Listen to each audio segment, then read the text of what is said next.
Hello, everybody, and we've got Mitzi here. I'm Dr. Edward, the Healing Vet, and welcome to this Q&A session for the Dog Anxiety Summit. So no doubt you've all been watching all the presentations from day one. You can ask me anything you like about anything to do with your pets. You'll need to ask those comments in the chat so that I can see them and that we can answer them. So I got Mitzi here with me. Mitzi is my little fluffy warrior. He's half Silky Terrier, half Shih Tzu, and about 150% attitude. And Mitzi has some reactivity issues. So both my dogs, got Pearl just sitting over here, who is fast asleep, kind of curled up here in the cool morning. And Mitzi kind of gets a little bit upset when he meets other dogs. So he's reactive with other dogs. He used to be really quite terribly reactive, and these days he's pretty good. He can even say hello to other dogs on the walk, be okay. But please, who's out there? And what questions do you have? Because I would really like to answer them. But while I'm waiting for questions, we've got Michelle who's saying, loving the summit so far. So you can ask me questions. The other thing is that what can happen is here you can just ask me to share my insights about any topic from the summit. So you can ask me about your own dog. If you've got an anxious dog, you can ask me about anything that you've learned about. But I might just talk a little bit about my talk from today, which is the topic was anxiety is arousal with nowhere to go. So I think it's really important to understand that not only is anxiety a physiological state of arousal where you have, here's Mitzi saying, what are you doing? Give me pats while you're talking to these people. So with the physiological state of arousal, you have you have an upregulation of the sympathetic nervous system, and you have increase in adrenaline, which leads to blood flow being pushed towards the muscles, and an increase in activity in the body, mental alertness. The senses become more sensitive. But the other really important thing to realize about anxiety is that these dogs have got an internal mental emotional experience of being fearful, feeling like they're in danger, like there's something dangerous and life-threatening and fearful and scary can happen to them. So we've got a few questions popping in. I'm going to start answering them. We've got a question from Mesa from Canada. My question is, how do you know if your dog is anxious or just a normal hyper scared puppy? Okay, that's an interesting question, because if you've got a scared puppy, that is kind of the very definition of anxiety. So a normal puppy will not be scared is the first thing that I want to say in response to your question. Now, if you get a hyper puppy, there are four faces of anxiety. There's two faces that are really easy to see, really easy to pick up. And most people will go, oh, wow, that's an anxious dog. That's the fight face, which is the dogs that are lunging, barking, perhaps being aggressive. There's the freeze face, where they go still or become suppressed. Then you have the flee face, which they run away. They try to escape whatever they're fearful from. And then you have the fidget face of anxiety, which are these dogs that are hyperactive and crazy. If people come to visit, often these dogs will be jumping all over them, totally unresponsive to commands. They just lose the plot. And what happens is that these dogs, when they're in this state of arousal, the fidget ones, you have your dogs, if they're in their green zone, they're going to be able to think, they're going to be able to respond to commands, they'll be nice and calm. If they're in the orange zone, then they're starting to get more excited. They may be able to still respond to commands somewhat, but probably not as well as they normally would. And if they go into the red zone, then their front brain turns off and they can't understand anything that you're communicating to them. So therefore they can't respond to commands. So how do you know if your dog is anxious? If you've got a dog that's hyper and they can't switch off, they never relax, they're always hypervigilant, they never rest deeply during the day, then you've got an anxious dog, and you've got a dog who you need to teach how to be calm and how to regulate into relaxation. So I hope that's answered your question, Mesa. If you've got any responses to that, ask in the chat, and Jindy, who's in the back room here, will pop it up on the screen for us. So we've got a question from Beverly. Have you found any association with anxiety and heavy metal toxicity? So I don't have any personal experience or data about that, because I haven't really tested a lot of dogs for heavy metal toxicity in my practice. But I do know that especially mercury has effects on the nervous system and has neurological effects. Now, how I know this is that I used to have a mouthful of mercury. I used to have a lot of mercury fillings in my teeth. And when I got them all taken out, I didn't know at the time that the coriander also helps the body clear mercury. So I was eating a lot of coriander. Then I suddenly stopped eating coriander, and I retoxificated myself with mercury, and I felt awful. I had awful mental, emotional symptoms of depression and anxiety and sort of sensory twitchiness. So I know that mercury definitely, from personal experience, I know that mercury can have pretty nasty effects on the nervous system. And I would think that if you've got a dog that's got significant mercury levels in their system, and also lead definitely has mental, emotional effects. I remember seeing a dog years ago with lead poisoning who was aggressive and anxious as part of the symptom picture of that. So absolutely, heavy metals could be a contributor towards anxiety problems, and it's not a bad idea to test for that, and to do a heavy metal detox if you find that your dog does have that. Okay, let's see what our next question is here.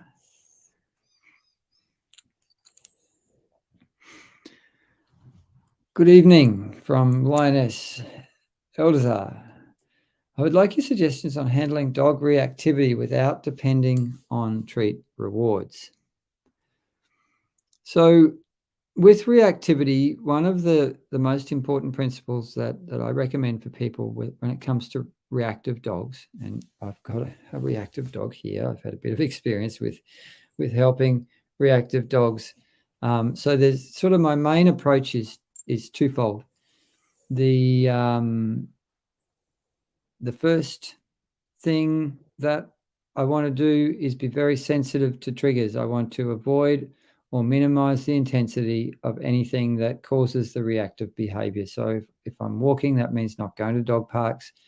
It means if I've got a severely reactive dog, I'd be thinking about, okay, what time of day am I going to be likely not to run into other people and dogs or things that cause this problem.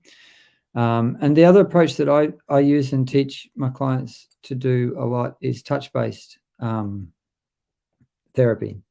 So I have created and teach a modality called the whole energy body balance method, and there's several hands-on skills in that method that cause a really strong body level relaxation in the animals. In fact, this is a cornerstone of my treatment for all anxious dogs is therapeutic touch, because the therapeutic touch trains their nervous system how to move from this anxious, fearful, aroused state into a calm, grounded, relaxed state. And if you keep doing this, then you a lot of these dogs are living so that they're in a chronic state of low-grade arousal or anxiety all the time.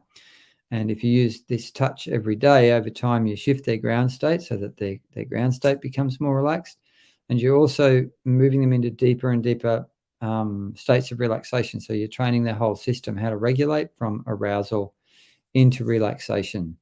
So that's what I would do. But I would also say you need to go to your vet. You need to find out if there's pain going on, because nearly every reactive dog that I've ever helped has got pain in their body. in their neck, their back, the soft tissues of the body, which is often missed and not diagnosed. So a pain relief trial sometimes can lead to big changes in these animals' behavior. And you need to consider positive reinforcement training as well. It's a very important part of this whole thing. But if you can manage the thresholds and not let your dog go into the red zone, then the treats are much more effective when they're in the orange zone. When they go in the red zone, they'll stop being responsive to treats. And other things then to consider are the range of holistic, alternative, complementary types interventions and treatments and supplements that you'll be learning about in this summit. And if none of that's working, then you might need to consider the more veterinary prescription medications. Awesome. What's our next question? Okay, Melissa has got a really good question here. Are there any things you notice work better with anxious seniors?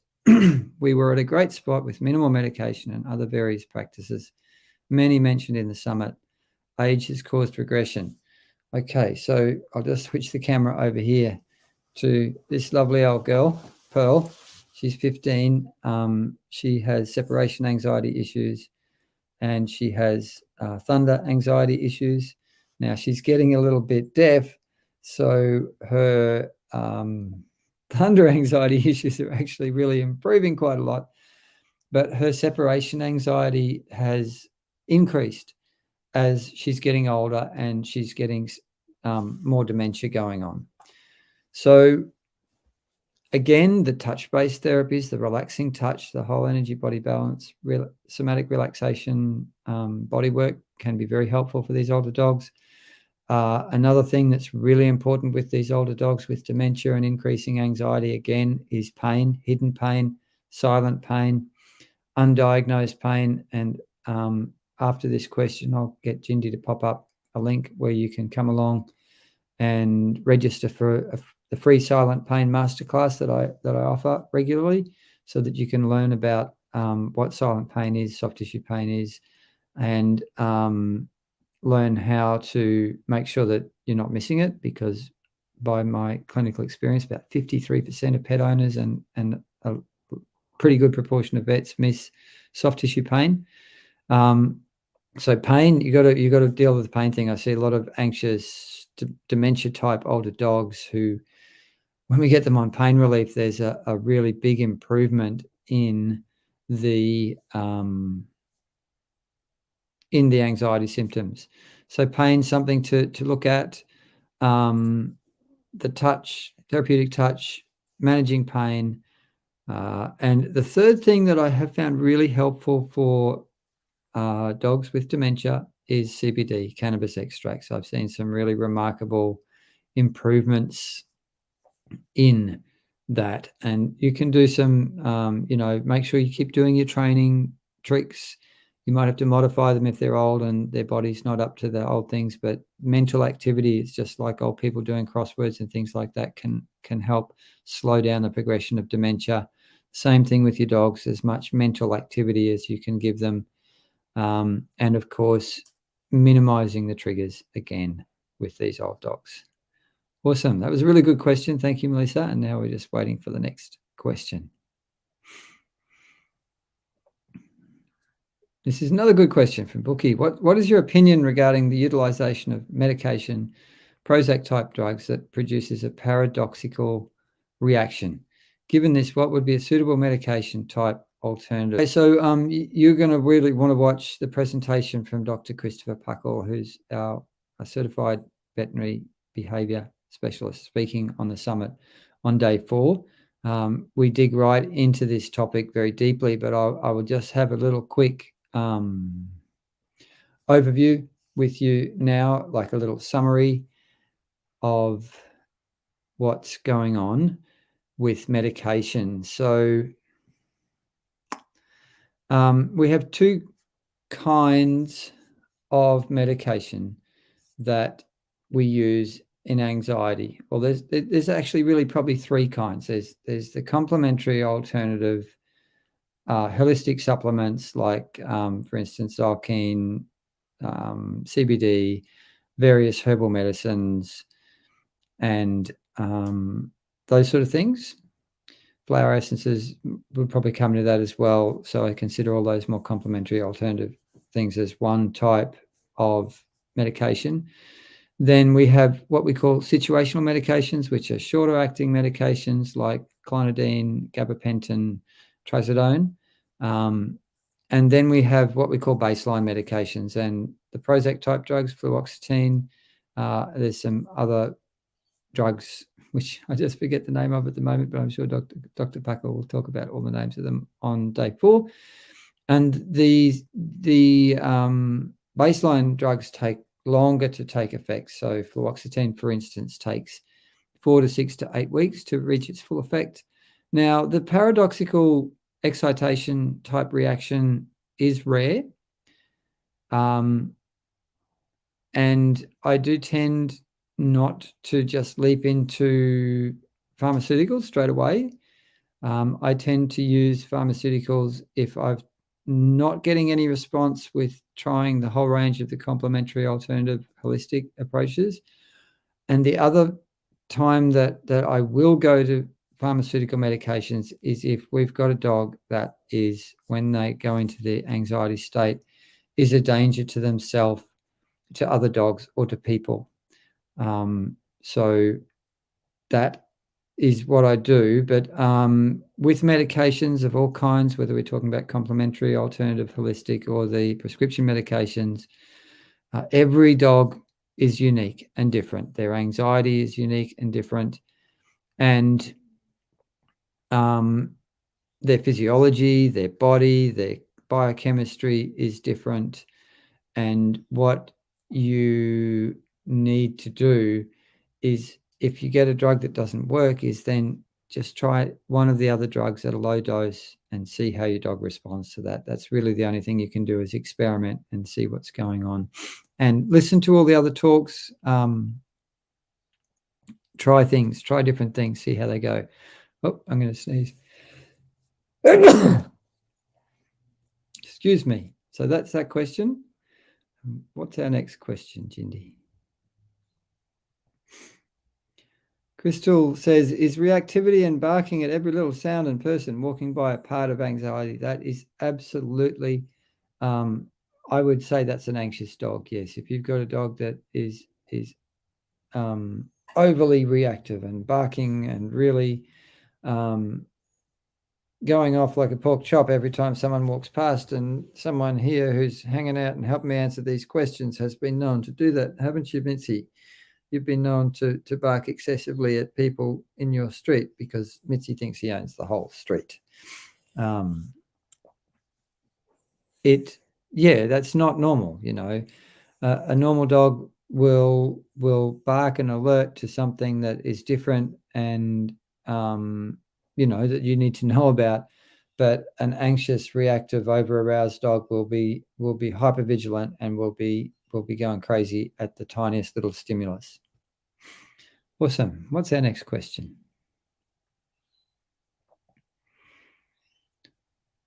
Okay, Lisa says, my puppy is constantly running away from objects like paper, treat bags, etc. Is that anxiety? She's a border collie puppy.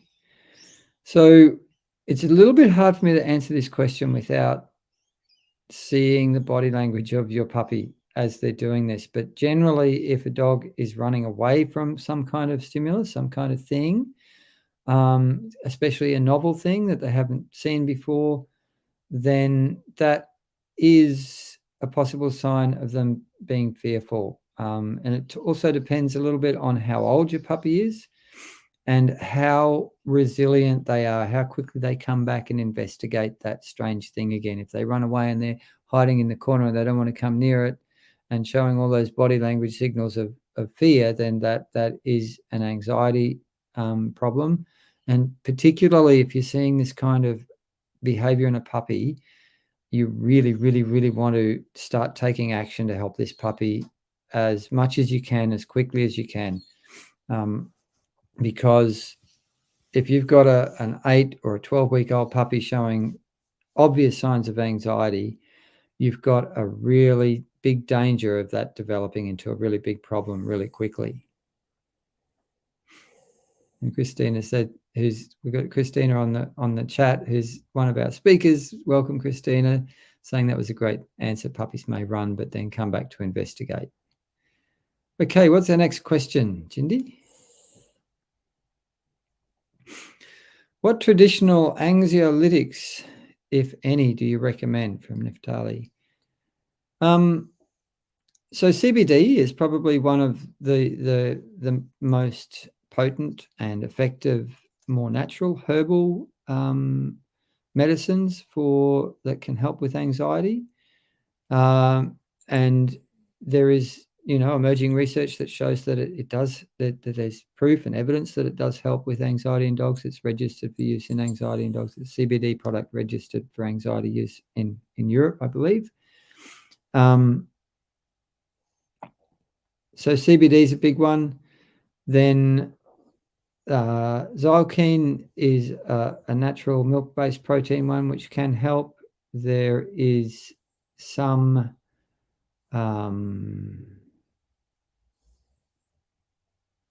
other herbal medicines, which we talk about in Matthew Muir's talk on day 4.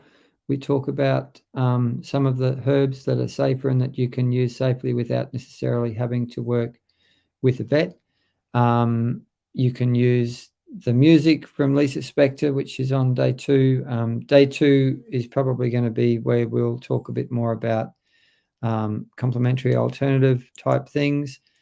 There are other herbs as well that can be used. So L-theanine is another product, which is a good, gentle anxiolytic, which is derived from green tea. But I think, too, you're going to get heaps more information on this particular question as the summit unfolds. Awesome. What's our next question? My dog is a well-behaved rescue, but shakes uncontrollably, pants, and licks her face when we take her in the car. How can we help her relax? Okay, so that is a sign of strong anxiety, fear response to being in the car.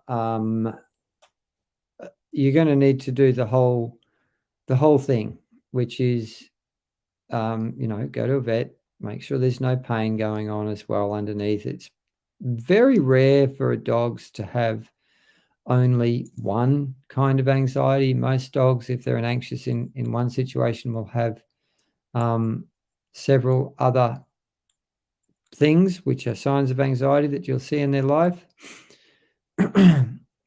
And you can desensitize to the car.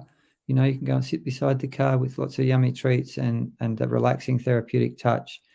And once they realize that sitting beside the car is okay and not going to harm them, then you might sit in the car with them and do this every day for 10 or 15 minutes for weeks or months until they relax. Then you might go to having someone else start up the car and just sit there with the car idling and turn the car off after 5 minutes. So positive reinforcement training, therapeutic touch can really help with that. And of course, just avoiding going in the car if possible.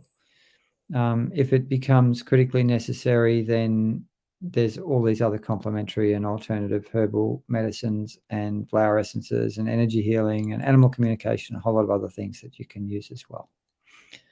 Okay. Connie says, my 6-month-old Havanese pup barks in his crate the whole time I'm gone now, but didn't used to earlier on. I provide chew toys, treats, and music. I'm trying to leave more often now. Any suggestions? So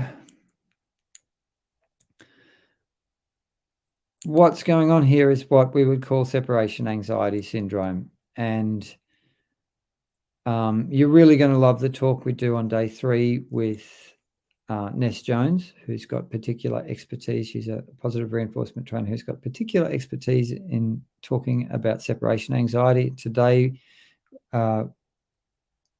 Tomorrow, I think it is, Janet Wright, we're talking about essential oils as well, separation anxiety. I can't remember if it's today or tomorrow now. There's so many speakers. I've got it. My memory bank's not working. But you really don't want to let that behavior escalate um, to the point of them going crazy and barking. There's a range of things you can do, like, I would be feeding your pup in his crate, making sure that you're doing lots of mental enrichment stuff so that the puppy, perhaps if you do a whole lot of mental games and toys and so on and so forth before they go in the crate. Now, not arousing stimulation-based sort of play and enrichment, but you'd want calm, grounded, and things that really are making that little puppy use their brain and have to think about what they're doing before you put them in the crate. But you might have to go right back to sort of resetting your crate training, starting off with not leaving them in the crate for a while, feeding them in the crate, giving them the highest value possible treats in the crate, and getting them to a point where they're loving being in the crate again. And some of this might be, again, it's hard for me to give really good advice without seeing some video of this dog, because I don't know if this is true anxiety or if this is a puppy that's frustrated and just wants to get out and play. There's a whole lot of things like that, but you do need to be working with getting a treatment plan together for this dog and then putting it into practice and adapting it according to how they respond to it.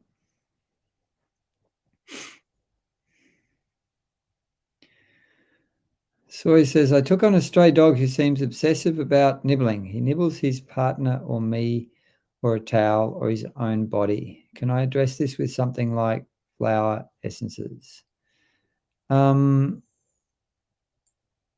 So just about every rescue dog, and particularly rescue stray dogs, have a lot of trauma and usually quite a lot of silent pain, soft tissue, neck and back pain in their bodies. So it can take quite a time to get these dogs to settle and relax and be calm. Again, everything I've talked about, touch-based interventions, the complementary alternative flower essences, essential oils, the pheromones, the more natural herbal supplements. And if you're not getting traction with them, and working with a really good positive reinforcement trainer is highly recommended.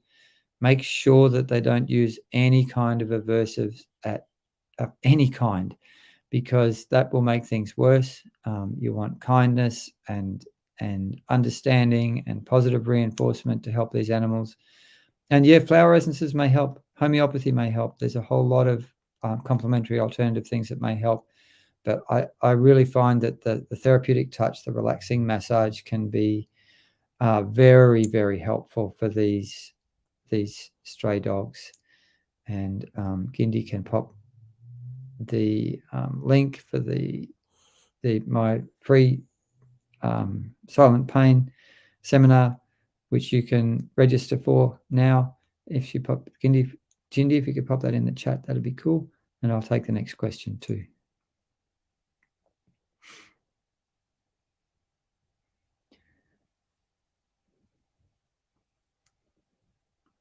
Okay, what's our next question? Because there's a lot of people here today, which is really cool. Pat says, my dog's anxiety started after her first season. Is this common? Not terribly common, but I have seen it a few times where a hormonal-based change can be a trigger for anxiety to happen. Now, most of these dogs, if they suddenly go into anxiety that is a problem after their first season, nearly always they will have been showing subtle signs of anxiety before their season. There will have been some, when I really dig into the history and ask good questions about what's going on, I'll nearly always find out that these dogs have had some kind of mild or subclinical or not so obvious anxiety issues going on. And then they have their season and the hormones just take them over a threshold where suddenly you're it's a problem. Suddenly the symptoms take a jump, the anxiety takes a jump, and it goes from something that's kind of simmering away under the surface and not such an issue to something that is, wow, suddenly, whoa, this is a problem. It's starting to become a problem for the human, in other words, whereas it's been a problem for the dog, but not such a visible problem for the dog for quite some time. And this is why it's really, really important to take action early and to get really sensitive to the first little signs of anxiety, so that you can start acting to help the dogs as early as possible. And yeah, Christina's advice to Karen there, just keep trying one thing after another and keep a careful journal. That's a really, really important part of a treatment plan. What's our next question? From Claire, I have a French bulldog who was unable to socialise fully due to the pandemic. Vet visits with me handing over in the car park. He was castrated and since then reactive, people, cars, dogs, etc. I'm working with trainers who reinforce positive behaviour. I tend to train a social walk with distance in place. He's doing really well. But at home, his go-to, if he does not wish to do something like to put a harness on, eardrops, etc., he will react and lunge at me. Will this settle with time? What measures can I take to help with that? Okay, so that's an interesting question. Jindy, can you just leave that up for me so I can see it, please? Thank you. So you're doing a lot of good things is the first thing that I would say, and that is awesome. I would definitely come along to my silent pain masterclass, because any reactive dog needs to find out if there's pain, and there nearly always is pain, undiagnosed pain. That's part of the problem and part of what's driving the behavior. Another thing that you can do with dogs like this is that you can leave like a meter-long lead on their collar that they drag around the home. Now, you can't do that when you're not there. You've got to be supervising them when you're doing that. But then you've got a handle that you can pick up, and you can then do a little bit of lead work, getting them to yield to pressure on the lead, getting a little bit of what I call random lead walking, which is just walking here and there in random directions, getting the dog to follow you until the dog starts going, oh, there's a human here. I might watch what they're doing and actually, I'll follow them rather than them having to make me come with them. So then that helps in a couple of ways. One, you're taking the leadership position in that the dog has to be with you and doing what you're doing and follow you. And getting them to yield to pressure on the lead is calming. And then you've also got a lead so that when you go to take the harness there, you can hold pick up a little bit of tension to hold the body bit out in front so that you have safety and you can manage that lunging behavior in a safer way with your dog. Therapeutic touch with these dogs can be really good to work down those the arousal level, to get the dog more relaxed, to get them calmer, to get them in a calmer ground state so that they're not so close to that arousal level where they trigger into the lunging behavior, because that tells me that your dog is still, their resting state is too much in chronic anxiety, and we need to get them into healthy relaxation more. And also, try all the other things, the different holistic complementary alternative approaches that you're learning about in this summit. Try them on, see how they work, see how your dog responds. If they don't work, stop them, try another one. Absolutely CBD, and your dog may benefit from going on a situational medication like gabapentin or clonidine for a period of time, or a baseline medication. If you keep trying and you're not getting anywhere, if all these other things are not working, and it can be like a bridge to just bring that dog's anxiety arousal levels down to a point where all the other things can start working, so the training can work better, so the relaxing touch can work better.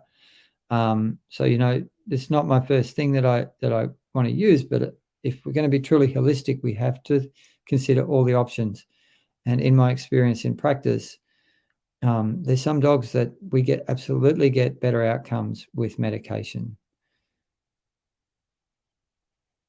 And Joanna says, 2 of my 3 dogs have anxiety. One is extremely fear reactive, particularly when on leash. We're currently sitting together in our driveway, observing passing cars and pedestrians. She's most reactive to dogs. It's extremely difficult to avoid her many triggers when attempting walks. What are your thoughts on using stuffed plush life-size decoy dogs as desensitization tools, i.e. having a friend somewhere along the route with my decoy dog on a leash? I'm just going to see if I can go back up through the content stream and see if I can comment stream and see if I can see the rest of that question, because it doesn't show it all when it's a long question like that. Goodness, there's a lot of comments here.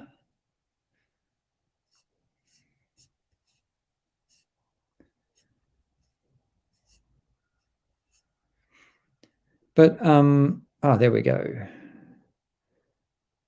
No. Okay, you just wrote too much. We ran out of room on the comment. I don't let you write so much. So,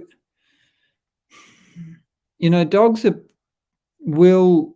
are pretty clever. Some of them will twig to the fact that that is not a dog straight away, and because it's not a dog and it's a strange thing, it can actually cause more anxiety. So I don't know how well that would work. I would think you're probably better off really working on the desensitization, and particularly working on teaching your dog how to relax and healing any trauma that might be part of the problem. So silent pain, and therapeutic touch to help that dog learn how to regulate into relaxation, supported by flower essences and essential oils and natural supplements and herbs and CBD. So trying all these things, seeing how well they work, setting, if you can get a trainer to set up desensitization sessions. Got to be very careful with this, not to flood the dog, and you never want to trigger them into the full-on behavior, which can be really tricky. As you say, it's very hard for you to avoid how many triggers. Now, one thing that you can consider with a dog like this is you just don't go for walks. Some of these dogs that have got a severe history of trauma and are very reactive, perfectly happy in their own yard, and it's the human who's thinking, oh, I must take my dog for a walk. I have to take my dogs for a walk. I just have to. And sometimes it's actually better not to. It's actually better to just let that dog be at home and chill out and do lots of cool activities at home in the space where they feel safe and comfortable. And that being said, one of our students had a dog who was severely, severely reactive, terrible anxiety. None of the prescription medication worked. And after about 3 to 4 weeks of the touch-based therapeutic relaxation work, that dog was nearly a normal dog, had gone to being calm, happy, relaxed. So it can really, really help. From Judy, I have a 2-year-old husky that is so shy around other people, whether they come here or we go out. She hides behind me. Is this anxiety, and how can I help her? She's my medical dog who I need. Okay, so that is anxiety. That is the flee face of anxiety, and hide behind because they're afraid. How are you going to approach that? Again, the same sort of approach that we've been talking about the whole way through this Q&A session, in terms of you want to minimize exposure to the triggers, but that's hard because you've got a dog who you need to be robust and resilient to these triggers if it's your assistance dog, your medical dog. So working with a positive reward trainer regularly on a weekly basis for at least probably 3 to 6 months, trying the supplements, seeing what's going on, learning how to do the relaxing body work. All of these things can really help.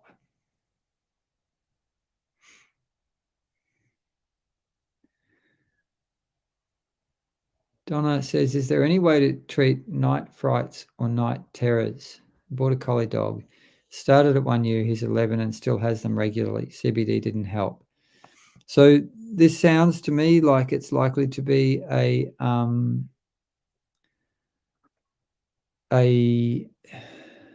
panic disorder, which is kind of a rare thing in dogs. A true panic anxiety disorder is a spontaneous triggering into anxiety that you cannot actually identify a trigger for.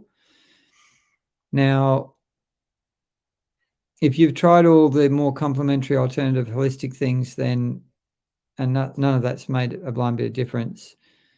Depending on how much distress this causes your dog, because it is very distressing and very mentally, emotionally painful for dogs to go through these panic episodes, then if I'd tried everything else and I'd tried doing a month or two of the touch-based relaxation, which I teach. I taught thousands of people how to do this all over the world. If you come along to that silent pain masterclass, then you won't learn how to do that on the masterclass, but you will learn how you can join us to do that. But yeah, you just need to keep trying different things until you find something that works. And if nothing's working, then you might consider trialing some pharmaceuticals. We do currently give CBD, however, we would not give it to her in advance. She is still very reactive and just loses it. I feel so bad for her and I want to help her so that she can actually get to be a dog. Okay, then, well, I would be given that CBD on a twice daily dose at a dose rate that gives you the therapeutic effect that you're looking for. Because, we do know that for your dog, CBD is working and it's got a very safe, very broad therapeutic spectrum range of dose rates that you can use. So I'd be saying, well, okay, let's be giving your dog CBD twice a day at a dose rate that gives the desired effect, and possibly adding in some of the other natural things like L-theanine, like Zocine, the milk protein-based one, like the pheromones and flower essences and essential oils and therapeutic touch. And if you've got CBD in it, it is having a therapeutic effect, then that's awesome. I would use more of it.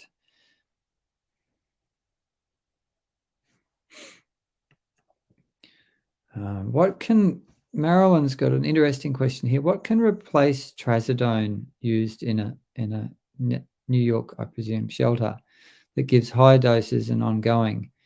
Some say it can cause behavior issues and doping the dogs up. Dogs get killed for fear-based behavior. Look, that's a really difficult question. I don't know if this shelter is playing Lisa Spector's relaxing music for dogs, but I know that there's thousands of shelters in the US that do, and have seen really measurable reductions in anxiety in the dogs and measurable increases in the numbers of dogs being adopted when they do that. But if you've got a shelter that's got policy of using particular medicines, then your chances of changing that, I don't know how good your chances of changing that are. You can rarely get paradoxical excitation from just about any kind of medication that we use for anxiety. I mean, even CBD, you'll get the very rare dog that gets this kind of crazy excitation response to it. But yeah, you might want to, as Christina Chambreau, Dr. Christina is saying in the chat, you could go to the board and talk to the board and say, hey, there's some things that we can possibly offer that might help. That might mean that you can reduce your costs that you're spending on these drugs and things like that. So sometimes you have to talk in the language that the board or the people running the shelter are going to understand. So they might have a different kind of paradigm about how they're thinking about things like this. Absolutely. And all of these behavior prescription medications can and will cause sedation if the dose rate is too high for the dog. So another thing that I say to people is, I've made my dog a zombie. It's terrible. I said, well, okay, there's a couple of things that are possibly good about that. One is it's showing that it's working because your dog is sedated when they're on this medication. And what we're looking for is a level of sedation that's not obvious in a way, but is just calming them enough that other interventions can work better. So it's an opportunity to say, well, let's reduce the dose rate and see what happens. Let's experiment with that. Yeah. Catherine says, my dog very occasionally bites when being stroked. He asks for the attention, but then lunges aggressively. He's an anxious, very needy dog, but extremely loving. I just don't understand. Okay, so let's think of this from your dog's perspective. There's a couple of reasons that this can happen. One might be that your dog has a freeze type response to stressors, and touch might be a stressor for your dog. Now, it might not be a stressor all the time. It might only be a stressor when your dog has had a bad day. And instead of being in a relatively calmer zone of their anxiety, they might be pushing up into higher areas of the orange zone. And then suddenly your dog's flipping in the red zone and becoming reactive and biting. So he could be breaking out of a freeze. Again, I can't tell without video easily, and even with video, sometimes it's hard to tell. But habituating to touch, therapeutic, relaxing touch, and becoming more sensitive to your dog's communication, because I can guarantee you that before your dog lunges, that you are going to see some little tiny communication from your dog saying, well, I'm not coping with that touch. And boom, just before they do that air snap or that lunge and snap at you, there will be communication. There will be little changes in your in the tension, in your dog's facial expressions, in these sort of things that will be warning signs that you are highly likely missing, because these signs can be very, very subtle. So becoming more sensitive to your dog's communication would be really valuable in this. And also training them to accept therapeutic touch is going to make them more accepting of all kinds of touch and less likely to be reactive to touch. And also, reducing your dog's overall anxiety levels so that they're not living in this chronic anxious state. So moving them into relaxation every way you can. And Dr. Christina just mentioned nose game, sniffing. This is a great activity for all anxious dogs, is any kind of activity that gets them to engage their sense of smell, scattering treats, find a treat, snuffle mats, things like that are regular. You might give them half their dinner in the form of a dehydrated dog food like the Ziwi Creek brand we have here in Australia, where you scatter it around the backyard. But if your dog is not in what I call healthy relaxation, which is calm, settled, relaxed, chilled, grounded, and or asleep for 70 to 90% of the day, you got an anxious dog that you need to teach how to relax and how to be calm. Can you demonstrate some of the therapeutic touch methods? No, I'm sorry, I can't do that on this Q&A. This is a Q&A and not a teaching session. But one thing you can do, I will give you one little takeaway, is that your normal touch, you can just slow it right down. Humans tend to have quite a fast hand speed when they're patting their dogs, quite quick. So just slow down your normal pats to a quarter or the eighth, the normal speed that you use, and that will start to help your dogs relax. Hilda says, how do you help an old dog that suffers from pain internally, for example, post-operative, or from constipation, and tries to get away from itself by digging in corners or hiding in tight spaces? So we've probably got a number of things going on with an old dog like this that's highly likely to be dementia of some kind. But pain, then you need to have pain management. You need to have pain medication. If you've got constipation, you need to be on, start trying gentle natural laxatives like mashed pumpkin or psyllium husk. If that doesn't work, you might need to move on to stronger laxative type medications. And if there's other pain going on, at a certain point with older dogs, it's like palliation becomes the most important focus, and forgetting a bit about, not worrying so much about side effects or the potential risks of prescription medications becomes more the focus. You really want to be just making your old dog as comfortable as you can for their last days. And that dog too, Hilda, you might need to go on some anxiety medication as well, just to keep them happy.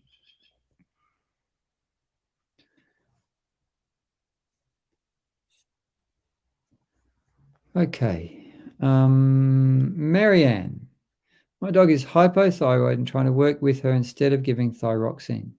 She didn't do well with thyroxine. She's afraid when I cook and hears pots bang, afraid of the water bowl, working closely with a vet and herbalist, anything else I can do. So again, you want to, here comes the whippet.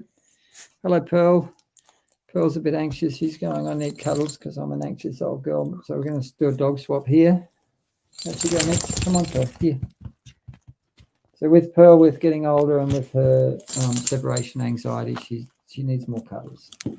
And Mitzi's going to be terribly jealous, but that's all right. He'll get over it. So again, watch the summit. Check out all the complementary alternative, Mitzi, out please, treatments, and experiment with them. Try them. See if they work. And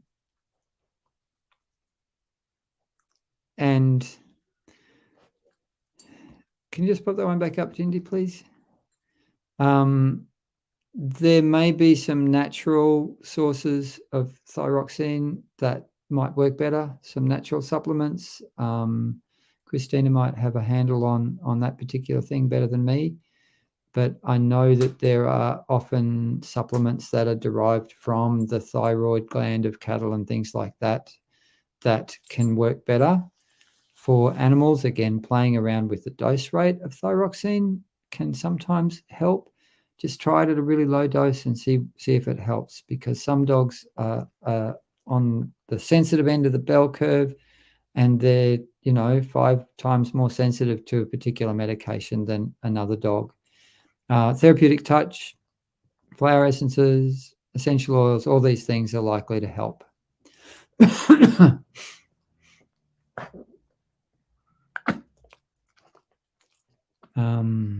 Can CBD be given to a 9-month-old puppy specifically for excessive barking? Lisa, that's a good question.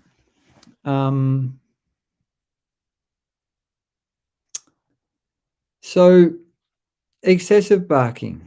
Barking, we always need to remember with barking that barking is a normal dog behavior that humans find inappropriate. So it's our definition that the dog's barking is excessive because it's annoying us or annoying our neighbors, right? I know that when I've been to Bali, there's a lot of street dogs, and there's a lot of barking all through the night. There's dogs barking everywhere all through the night in Bali. It's a normal kind of behavior, but it's a problem for humans. Now, CBD might be helpful as part of a treatment plan to address this whole behavior. I'd need to have a bit more information about context before I could give you sort of more useful advice, like, okay, so when is the barking happening? What is triggering the barking? Does the puppy seem to be happy and playful when it's barking? Is the puppy fearful and reactive and aroused when it's barking? A 9-month-old puppy, if it's barking a lot, that may well be an anxiety issue, a reactivity issue. And again, you need to think about triggers, minimizing, reducing exposure to triggers, the positive reinforcement training, all the complementary alternative holistic approaches. Now, this isn't going to pop up on the screen, but I just want you to be aware that that we have a couple of sponsors that have really useful information that you will find the downloads in the members area when you're logging into the summit. We've got the Polypet products. We've got a pet anxiety guide PDF you can download. We've got Earth Buddy. Please don't put that link up, Gindi, or in the comments. They need to download it from the portal and not direct from the website. And we've got Earth Buddy, who've got amazing organic CBD based products, which is really cool. If you're looking for CBD products, they've also got How CBD Calms Your Pet from Earth Buddy, which is an ebook, a little PDF talking to you about how CBD works.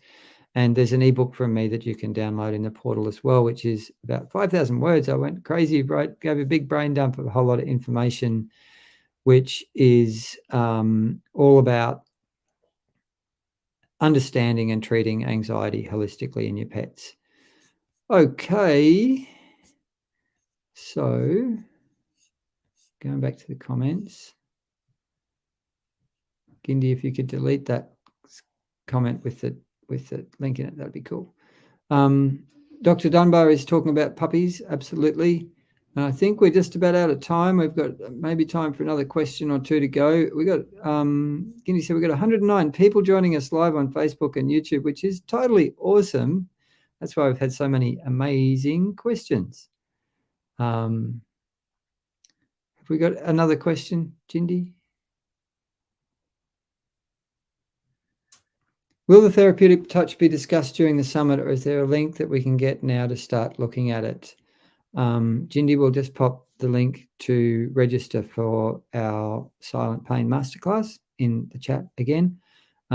If you come along to that Silent Pain Masterclass, I talk about silent pain's role in anxiety in there, and you will get an opportunity to learn more about how therapeutic touch can be used to help anxiety.